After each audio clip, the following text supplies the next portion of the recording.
ኢሳቅ ምንጮችን ይዘህ ተከበኩ ጨብለሃል ከፋርማሲ እኮ ከመገዛ ብዬ ሰላም እንዴት ናችሁ ውድ የቻናላችን ቤተሰቦች እንግዲህ ሰሞኑ ላይ ሶሻል ሚዲያ ላይ ሲዘዋወር ካገኘናቸው ጉዳዮችን በተመለከተ የምናወራው ይሆናል እንግዲህ ለዚህ ፔጅ አዲስ ከሆናችሁ ሰብስክራይብ በማድረግ ቤተሰብ እንሁን ይህ ፊላ ኢንተርቴይንመንት ነው እንግዲህ ሰሞኑ ላይ ኮሜዲያን ፍልፍሉ የጤና እክል እንደገጠመበትን አይታችኋል ብዬ አስባለሁ ምንድነው የሆነው በሽታውስ ምንድነው አሁን ያለበትስ ሁኔታ በምን ደረጃ ነው ያለው የሚለው ደግሞ አይተን መጣለን አብራችን ቆዩ ታዝናል ሁላችሁም ፈጣሪ ማር በሉት የምንወደው ወንድማችን ኮሜዲያን ፍልፍሉ ታሞ ሆስፒታል መግባቱ ተሰምቷል የበርካታ ሰዎች ኢሳቅ ምንጭ ሆነው ወንድማችን ኮሜዲያን ፍልፍሉ በስትሮክ ህመም በጠና ታሞ ሆስፒታል መግባቱ ተነግሯል በቀረጻ ላይ ያለ ድንገት ህመም እንደጀመረው የተነገረ ሲሆን አሁን ሆስፒታል ተኝቶ ህክምና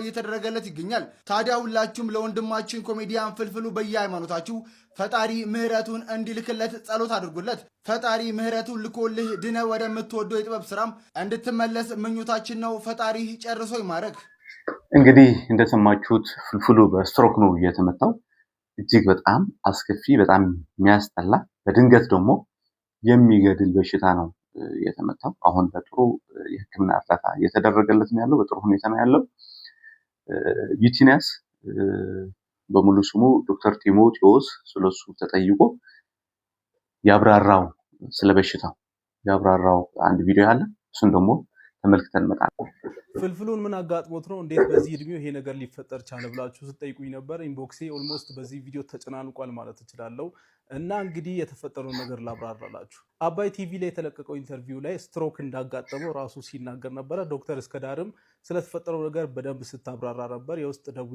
ህክምና ስፔሻሊስት ናት አግዘን ስትሮክ ሴንተር ላይ እና ለማንኛውም ስትሮክ እንዴት በዚህ እድሜ ያጋጠመው ሁለተኛ ደግሞ እኛ የምናውቀው ስትሮክ መጋኛ ብለን ኮመንሊ የምንጠራው ዩዥዋሊ ፊታችንን ያጣምማልና ማውራት ይከብደናል ምናምን እንደዚህ አይነት ነገር ነው የምናውቀው የሱ እንግዲህ እንደምታዩት ፊቱ ኖርማል ነው እና ተኝቶ እያወራ ነው እየሳቀ ነው እየቀለደ ነው እና ደግሞ 3 ቀን ምናምን ቆይቼ ነው የመጣሁት እያለ ነበር እንዴት ይሄ ነገር ሊፈጠር ቻለ ብላችሁ ጠይቃችሁኛል በመጀመሪያ ደረጃ ይሄን ነገር ዲያግኖዝ ያደረገው ዶክተር በጣም ለሱ አድናቆቴን መግለጽ ፈልጋለሁ ፍልፍሉ ላይ የተፈጠረው ነገር በጣም ብዙ ጊዜ ኢመርጀንሲ ላይ በጣም ትሪክ ከሚያደርጉ ነገሮች ውስጥ አንዱ ነው ማለትም ስትሮክ ዩዥዋሊ የቀኝ ወይም የግራ ብሬናችን ላይ ነው የሚያጋጥመን እና ይሄ ነገር በሚፈጠርበት ጊዜ ዩዥዋሊ በአንድ በኩል እንሰንፋለን ማለት ለምሳሌ በግራ በኩል አእምሮአችን ላይ ስትሮክ ከተፈጠረ የተለያዩ የስትሮክ አይነቶች አሉ እሱን አስረዳችኋለሁና ኤኒዌይ ከተፈጠረ ይሄኛው የግራ አንጎላችን በቀኝ በኩል ያለውን አካላችንን ነው የሚቆጣጠረውና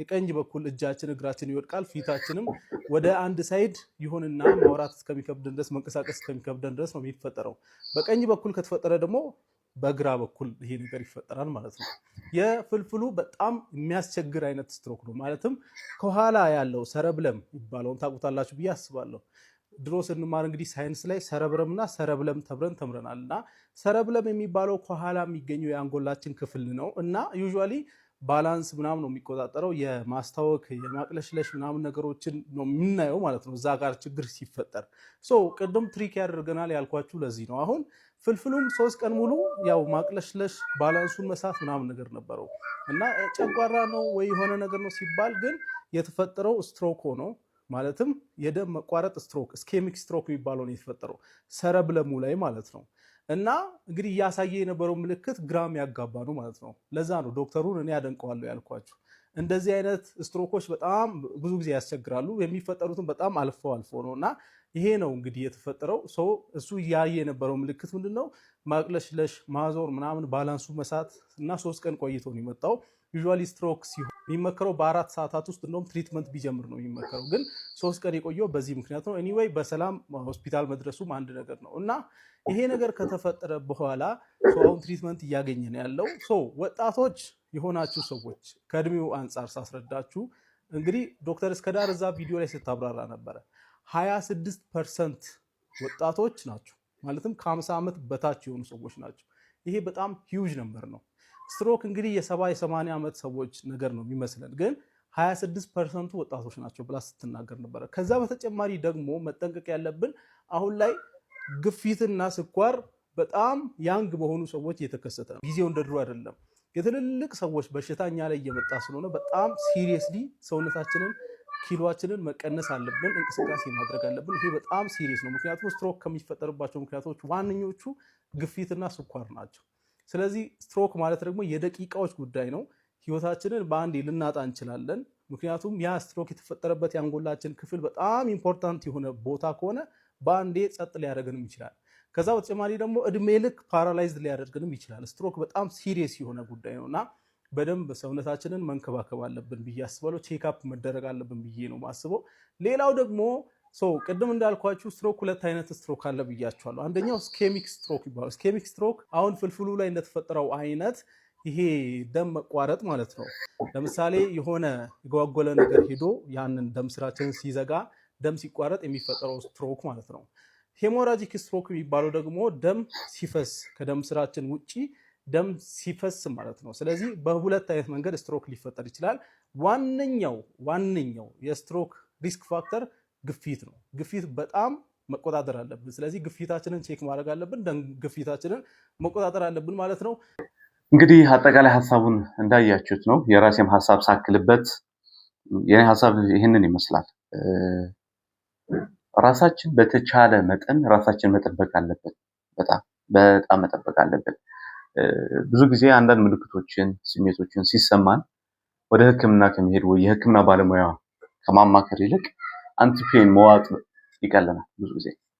ይሄ ደግሞ በጣም ለከፋ በሽታ ደግሞ ይዳርገናል።